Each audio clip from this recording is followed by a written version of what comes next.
please make sure you check out our friends at PlayAsia, the #1 site for Japanese games and merchandise.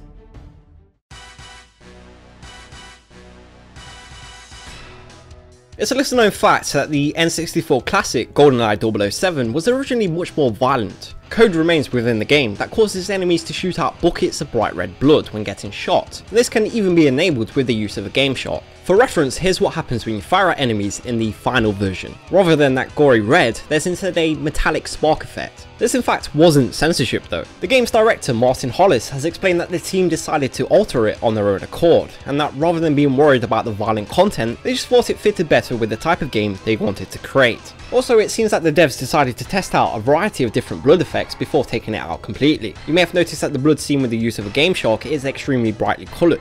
Well, for those of you who have a copy of the game at home, take a look at the back of the box. Whilst a US copy is displayed here, this applies for all regions, and you can see that one of the screenshots show the missing blood effect, albeit in a much darker shade of red. However, despite the game being given a teen rating, GoldenEye did have a case of violence being toned down that was actually forced on the developers by none other than Nintendo's Shigeru Miyamoto. Martin Hollis explains that towards the end of development, the team received a fax from Miyamoto, who expressed that there was too much killing in the game, and suggesting that Bond visited all of the enemies in hospital at the end of the game and shook their hands. Now, this suggestion wasn't taken on board, but instead the team added in a credit sequence that introduced all the characters as actors. This was done to try and please the Nintendo boss, and was supposed to tell people that the killing wasn't real, but similar to a movie. This wasn't the only change made to the game due to violence concerns, although this time we'll be talking about a difference that can be found in exclusively the Japanese version.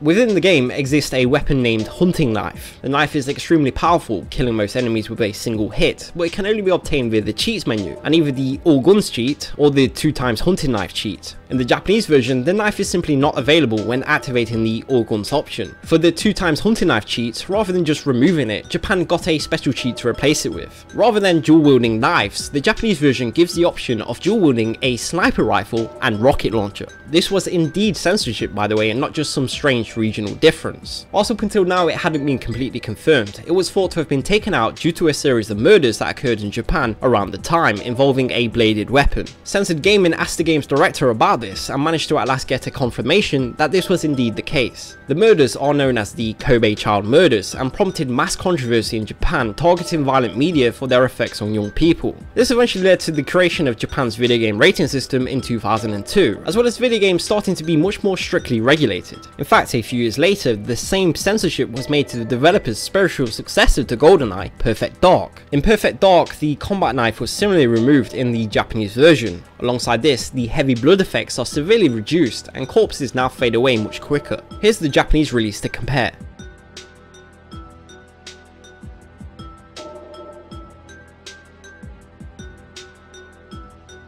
Until next time, thank you for watching.